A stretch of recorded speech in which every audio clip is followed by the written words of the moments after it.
장 1절부터 9절.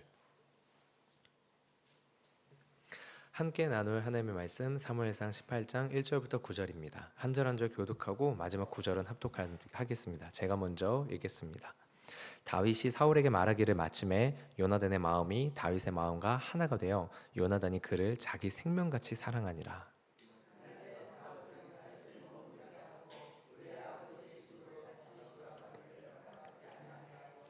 요나단은 다윗을 자기 생명같이 사랑하여 더불어 언약을 맺었으며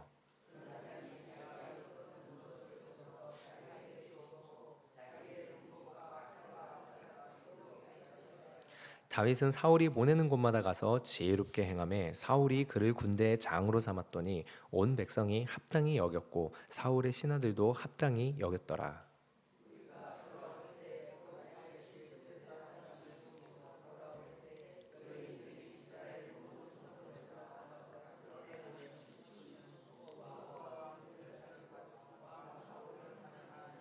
여인들이 뛰놀며 노래하여 이르기를 사울이 죽인 자는 천천히요 다윗은 만만이로다 한지라.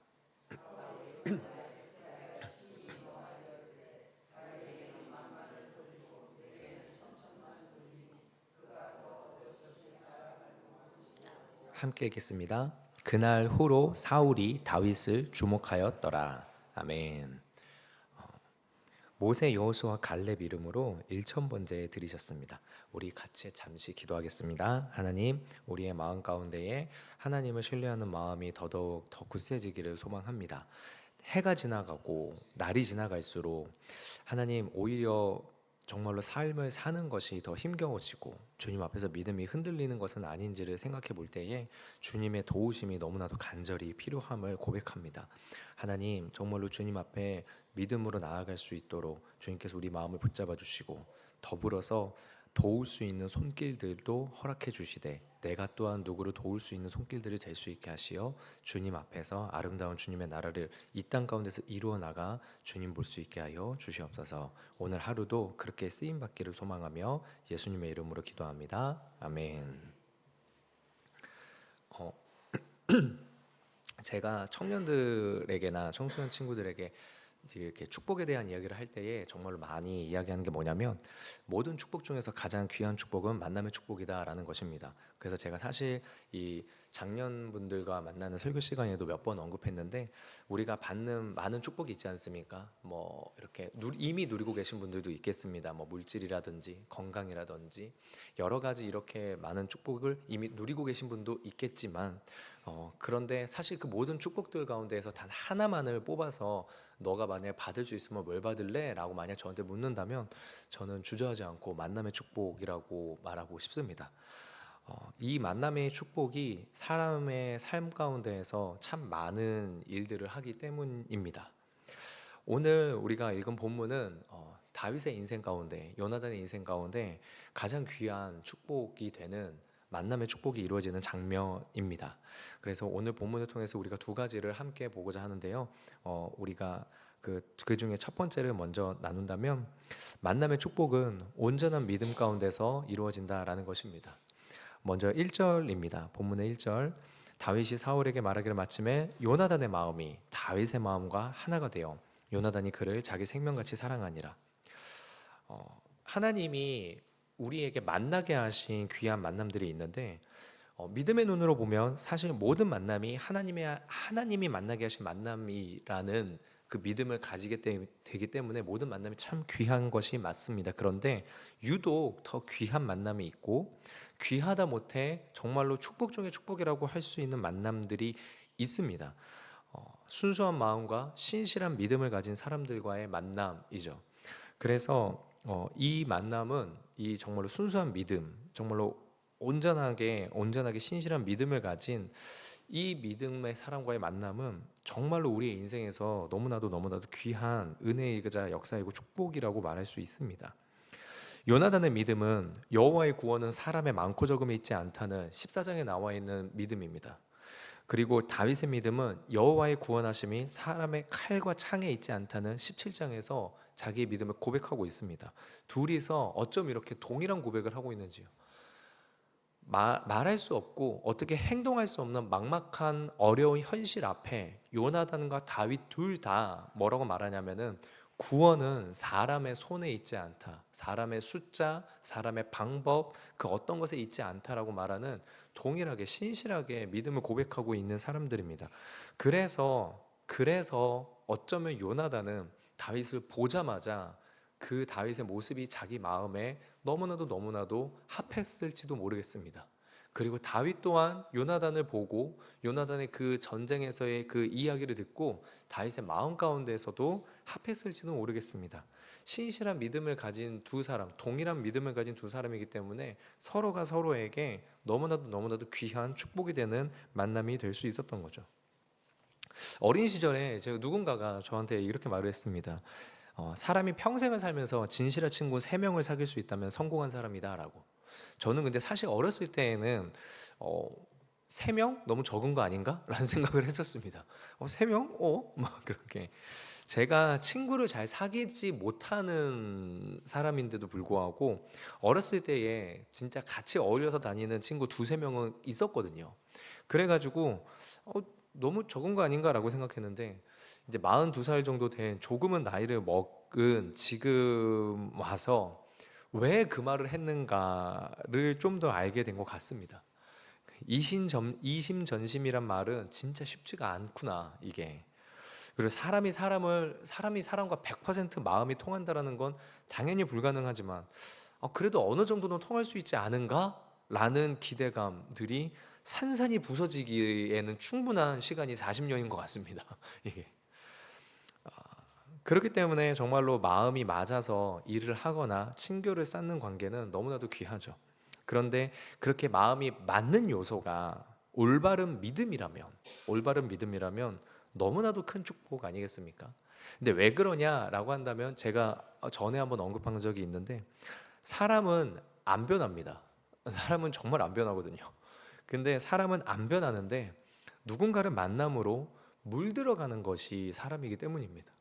변하지는 않는데 물들어가는 자. 그것이 바로 우리이기 때문에 올바른 믿음을 가진 사람과의 만남은 하나님께서 나로 하여금 올바른 신앙으로 이끌어 주시는 직접적인 하나님의 은혜의 사인이자 너무나도 귀한 축복이라고 말을 할 수 있기 때문에 올바른 믿음을 가진 사람과의 만남은 너무나도 우리에게 큰 은혜이고 축복입니다. 그런데 우리가 여기에서 생각할 부분이 있습니다. 정말로 만남의 축복, 참 귀한 만남의 축복은 올바른 믿음을 가진 사람들과의 만남이 되는데 보통 우리는 그런 사람과 만나기를 원하고 기도를 하거든요. 근데 믿음의 관점으로 보면은 이게 조금 반대가 돼야 되는 것이지 않나 싶습니다. 좋은 누군가가 나에게 오는 것을 바라기보다는 내가 누군가에게 좋은 믿음의 사람, 신앙의 사람이 되어서 그 사람을 축복해 주는 존재가 되어야 되는 게 사실 믿음의 관점으로는 옳다라는 것입니다. 여기에 대해서 창세기 12장 2절이 말하고 있는 바가 있습니다. 창세기 12장 2절에 이렇게 나와 있습니다. 내가 너로 큰 민족을 이루고 내게 복을 주어 내 이름을 창대하게 하리니 너는 복이 될지라. 아브라함에게 하나님이 하신 말씀이죠. 자식이 하나 없는 아브라함에게 고향을 떠나라고 말씀하시고 그러면서 하신 말씀이 이 말씀입니다. 너에게 민족을 약속하겠다. 내가 너로 하여금 민족을 이루는 것을 약속하고 반드시 주겠다. 그러니까 너는 그것에 대해서 복받는 것에 대해서 걱정하지 말고 네가 다른 사람을 축복하는 존재, 복을 주는 존재가 되어라. 여러분 우리는 보통 복을 받기를 원하거든요. 근데 사실 하나님이 아브라함에게 하셨던 말씀은 뭐냐면 네가 복이 되라라는 것이었습니다. 제가 어떤 영역은 좀 많이 무덤덤한 편이고 다른 사람들보다 좀 욕망이 덜한 영역이 있긴 합니다. 그런데 정말 제 스스로가 너무 미성숙하다고 여겨지는 영역이 있는데요. 특히나 그게 어느 영역이냐면 제 아내와 관련된 영역입니다. 그래서 제가 제 아내를 대할 때 저를 보면 참 많이 못난 모습이 제 아내에게 많이 투영됩니다. 제 스스로가. 그래서 담임 목사님께서 사랑을 삶으로 보여줘라, 사랑을 삶으로 설교해라라고 주례 말씀 전해주셨었는데 아, 네. 아, 네. 죄송합니다. 예, 제가 좋은 설교자는 아닌 것 같습니다. 이게 참 그렇더라고요. 예. 제가 아내한테 원하는 모습을 되게 많이 발견합니다. 근데 사실 오늘 이렇게 설교 준비하면서도 다시 한번 좀 묵상하고 저를 돌아보면 아닌데 하나님은 저한테 자, 네 아내야, 이제 너한테 복이야라고 물론 그렇게 맞기도 하지만서도 그게 맞지만서도 사실 저한테는 하나님께서 하지만은 남편들아 아내 사랑하기를 그리스도께서 교회를 사랑같이 해라. 그러니까 아내가 저한테 복이 되어 주기를 바라는 것보다는 제가 아내한테 사실 복을 주는 제가 아내에게 복이 되어야 되는 이것이 사실 성경적으로 맞는데 제가 말씀의 그 기준과 진리를 합당하게 여기지 못하고 있는 저의 삶의 모습을 참 보게 됩니다. 그리고 또 조금 더 넓히면은 단순히 제가 제 아내뿐만이 아니라 은자교회를 제가 만나게 됐다면 그리고 은자교회 안에서 어떤 한 부서들을 맡게 됐다면 지금 올해 제가 이제 청소년부와 청년 2부인데 그러면은 사실상 청소년부 친구들과 청년 2부의 친구들에게 제가 복이 되어 줘야 되는데 그렇게 되고 있는 건가라는 생각을 제가 좀 많이 이렇게 해보게 됩니다. 좀 더 또 나아가서는 우리 성도님들과 그리고 우리 담임 목사님에게 제가 복이 되는 그래서 성도님들과 담임 목사님이 생각했을 때 야 박기란 목사 만난 게 하나님이 주신 만남의 축복이구나라고 여겨야 되는데 야 박기란 목사를 만난 게 주께서 우리에게 주신 믿음의 시련이구나라고 하게 되면 이게 아 근데 제가 좀 약간 그렇지 않나라는 좀 생각을 하면서 좀 돌아보게 됐습니다. 주여 우리 삶의 현장에서 좋은 사람과 만나게 해주세요라고 기도하는 것 여러분 우리가 당연히 있어야 됩니다. 당연히. 왜냐하면 구하는 자에게 하나님이 주시기 때문이거든요. 그래서 우리가 구해야 합니다. 하나님 앞에. 그런데 동시에 우리가 함께 또 기도하고 구해야 될 것은 하나님 그런데 제가 만나는 사람들에게 제가 또한 만남의 축복이 될 수 있는 믿음의 사람 되게 해주시옵소서라고 기도하는 것도 우리가 놓치지 말아야 될 것 같습니다. 내 배우자, 자녀, 부모, 형제, 직장 동료, 친구, 선후배 이런 모든 내가 만나는 모든 이들 나를 통해서 예수님을 생각할 수 있도록 그들이 나와의 만남을 축복이라고 여길 수 있도록 그러한 기도와 함께 우리가 온전한 믿음으로 하루를 살 수 있기를 하나님 앞에 기도할 수 있는 시간이 되면 좋겠습니다. 우리가 두 번째로 나눌 것 짧게 함께 나누겠는데요. 그것이 무엇이냐면 어두운 마음은 축복과 같은 만남도 저주로 바꾼다라는 것입니다. 오늘 본문의 7절, 8절, 9절입니다. 여인들이 뛰놀며 노래하여 이르되 사울이 죽인 자는 천천히요 다윗은 만만이로다. 사울이 그 말에 불쾌하여 심히 노하여 이르되 다윗에게 만만을 돌리고 내게는 천천만 돌리니 그가 더 얻을 것이 나라 말고 무엇이냐. 그날 후로 사울이 다윗을 주목하였더라. 사울이 골리앗을 물리친 다윗을 긍정적인 마음으로 주목하기 시작하다가 다윗을 자신의 정적으로 여기면서 죽이려는 마음으로 주목하게 되는 시점이 지금 오늘의 본문입니다. 왜 그런지를 보면은 다윗이 블레셋과의 전쟁에서 돌아올 때 여인들의 노래 때문이죠. 사울이 죽인 자는 천천히요 다윗은 만만이로다. 여러분 근데 여기서 비교되는 천과 만이란 해당하는 히브리어 단어는요 사실 숫자만의 의미를 담고 있지는 않다고 합니다. 천에 해당하는 단어가 엘레프고 만에 해당하는 단어가 레바바라는 단어인데요. 근데 그 중에서 이 만에 해당하는 단어 레바바의 어근, 이 단어의 어근에서 파생된 단어가 라브라는 단어라고 합니다. 근데 이 단어가 의미하는 바가 우두머리라는 의미가 있다고 합니다. 우두머리. 그러니까 사울은 다윗이 사람들이 다윗에게 만만이라고 말을 할 때 단순히 숫자의 의미가 아니라 우두머리, 나라의 지도자의 의미로 받아들이게 된 것이죠. 그래서 이제 그가 얻을 것이 나라 말고 무엇이냐라고 다윗을 시기하기 시작한 것입니다. 우리는 누군가와 자신을 참 쉽게 비교합니다. 특히나 잘하고 못하고의 능력적인 부분, 가졌냐 못 가졌냐의 소유적인 부분을 되게 민감하게 비교를 합니다. 그래서 나보다 잘나고 가진 사람들에 대해서 좀 불편한 감정을 가지게 되는 것 같습니다. 근데 여러분 우리가 그렇게 되면 어떻게 해야 될까요? 이게 어떤 분들은 종종 비교를 하면 안 된다라는 메시지를 전하십니다. 근데 저도 듣기는 하는데 제가 생각하는 사실 근데 이건 불가능에 가깝지 않습니까?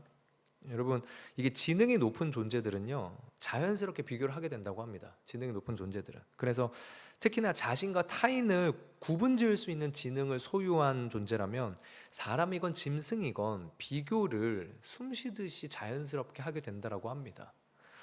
때문에 비교 자체를 하지 말아라라고 금하는 것은 매우 어렵죠. 근데 그것보다는 그래도 우리가 의지를 가진 존재로서 어떻게 될 수 있냐? 비교하는 생각과 마음이 들 때 나의 반응을 점검하는 능력을 키우는 것은 우리가 선택할 수 있다는 것입니다. 비교하는 생각과 마음이 들 때 내 반응을 점검하는 것. 나보다 잘난 누군가와 만났을 때, 보았을 때 찰나의 순간 너무 숨쉬듯이 비교가 딱 되었는데, 근데 그때 어두운 마음과 반응보다는 상대방을 향한 솔직한 마음과 하나님 앞에 내 마음을 다스려 주세요라고 하는 기도를 우리가 그 순간에 선택할 수 있고 훈련할 수 있다라는 것입니다. 시기와 질투, 비판 같은 어둡고 부정적인 생각과 마음에 물들어 버리면 좋은 사람, 하나님이 정말 축복처럼 주신 좋은 사람과의 만남도 축복이 아니라 저주가 되어버리기 때문에 우리가 그 훈련을 반드시 해야만 하는 것 같습니다. 본문 뒤에 이제 나오지만 사울은 점점 다윗을 두려워하게 되거든요. 왜 다윗을 두려워할까요? 다윗이 사울에게 위해를 가합니까? 아니요, 그렇지 않습니다. 사울 스스로가 다윗에게 두려움을 느낍니다. 사울 스스로가. 왜냐하면 사울에게서 하나님의 영이 떠나고 비교하고 판단하는 과정에서 어둠, 부정적인 그런 악령의 생각과 마음이 넘쳐나기 때문입니다. 그래서 사울은 다윗을 두려워하게 되죠. 객관적인 사실만 놓고 보면 여러분 어떻습니까? 다윗은 용맹한 용사이자 장수이고 하나님을 사랑하고 이스라엘을 사랑해서 왕에게도 충성되고 사울이 악령에 시달릴 때 그를 위로해주는 너무나 좋은 사람이고 사울의 입장에서 보면 너무나 축복된 만남입니다. 객관적으로 분명합니다. 그런데 사울의 마음 가운데 시기와 질투가 악령이 사로잡히자 축복과 같은 만남도 스스로 저주로 만들어 버리는 모습입니다. 한 기사를 보았습니다. 어떤 기사를 보았면요, 어떤 딸의 엄마가 쓴 글인데요, 남편이 딸을 너무 사랑하니까 질투가 나서 딸이 꼴도 보기 싫다고 합니다. 엄마가. 그래서 사람들이 댓글로 입양한 딸이냐, 지어낸 말 아니냐라고 하는데 놀랍게도요, 어떤 정신의학과 의사는요, 이런 사람들이 의외로 많다라고 합니다. 질투심을 느껴서 자식을 보기 싫어하고 미워하는 마음이 있다는 게. 여러분 참 놀랍지 않습니까? 시기와 질투 같은 어두운 마음, 부정적인 생각에 사로잡히니까 너무나 축복 같은 자녀조차도 꼴 보기 싫어진다는. 종교개혁자 마틴 루터가 한 말이라고 합니다. 새가 머리 위로 날아가는 것을 막을 수는 없지만 머리에 둥지를 트는 것은 막을 수 있다. 우리가 누군가를 보면 내 상황과 여건이 힘들어서 마음이 어려워서 부정적인 생각이 들 수도 있고 비교하면서 스스로를 비하하거나 어두운 마음이 들 수는 있습니다. 그런데 그 생각과 마음이 나를 지배하게 두지 않고 그 순간에 하나님 앞에 기도하기를 선택할 수는 우리에게 있다고 믿습니다. 하나님 우리에게 그런 의지와 힘을 주셨기 때문에요. 그렇기 때문에 우리가 기도하며 하나님께서 축복같이 만나게 한 사람들과의 그 만남이 진정으로 축복이 될 수 있기를 만들어갈 수 있도록 오늘 하루가 우리가 한 번 더 하나님 앞에 기도하고 우리의 마음을 점검하고 돌아볼 수 있는 시간 되기를 소망합니다. 기도하도록 하겠습니다. 하나님께서 우리 성도님들에게 너무나도 귀한 만남의 축복들을 허락하신 줄 믿습니다. 모든 만남의 축복 중에서 가장 귀한 축복은 예수 그리스도의 만남의 축복이지만 아버지 하나님, 그 예수 그리스도의 만남의 축복을 또한 함께 이루어갈 사람과의 만남의 축복들도 하나님께서 허락해 주신 줄로 믿습니다. 아버지 하나님, 이미 축복과 같이 만난 사람들에게 내가 더한 축복이 되겠노라 아버지 하나님 앞에 기도하고 결심할 수 있게 해주시고, 더 나아가 마음 가운데 어두운 마음이 들거나 힘든 마음이 들 때에 주님께서 축복같이 만나게 하신 만남을 저주로 만들지 않도록 하나님 앞에 기도의 제로 나아가는 우리가 될 수 있도록, 오늘 하루가 될 수 있도록 주께서 우리를 붙잡아 주시옵소서. 감사드리며 예수님의 이름으로 기도합니다. 아멘.